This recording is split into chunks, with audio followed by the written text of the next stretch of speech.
Breaking news, the Soviet Union has collapsed. Mikhail Gorbachev's perestroika has finally come into effect, and the Soviet Union has collapsed and turned into the Russian Federation. Gorbachev was steadily losing control over the Soviet Union as the reform policies weakened the economy and reduced public confidence in the government. Although his changes were meant to improve the system, they instead created instability. For him, spending so much money on militarism, weapons, nuclear power plants, and not so much on the economy has absolutely collapsed the Soviet Union. On Christmas 1991, today, Gorbachev officially resigned, marking the end of the Soviet Union and the formation of the independent republics. This major event has also ended the Cold War, a long period of conflict between the United Soviet Union and the United States of America that has been in effect since 1946. Afterward, global economic systems were reorganized, leading to increased cooperation, reduced tensions, and more stable, prosperous international environment. This is major because Mikhail Gorbachev has signed this in 1986, marking the first states being removed from the Soviet Union. But now today, 1991, December 25th, the Soviet Union's flag has finally been dropped for the last time in Moscow and been raised with the Russian Federation flag. This has now officially marked the end of the the Soviet Union's reign of terror on the United States with nuclear weapons, and same with Britain, France, and Germany.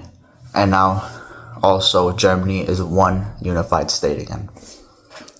In the American decades, the 1990s are described as a time of major economic growth and rapid change, mostly because of the new technology and the rise of the internet. Throughout the decade, the U.S. economy stayed strong.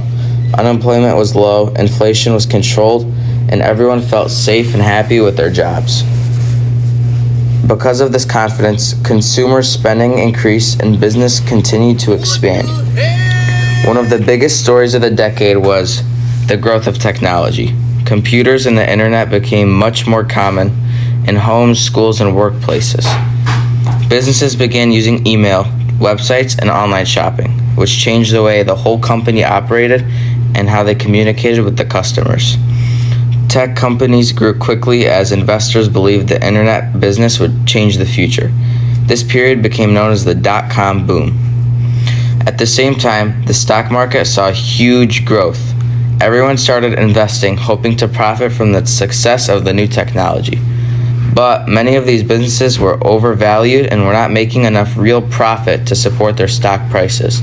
By the end of the decade, this led to the dot-com crash, which many internet companies failed and the stock market dropped very quickly. The 1990s also saw increased globalization. Large corporations expanded into international markets, and trade agreements created more business opportunities around the world. Companies were able to reach more customers globally, making the world economy more connected. Overall, the 1990s were marked by economic success, fast technological innovation, and growing global business. This decade changed the way people worked, communicated, and invested, while also setting the stage for the digital world we know today. Because of this invention of the new technology, our everyday lives are now forever changed.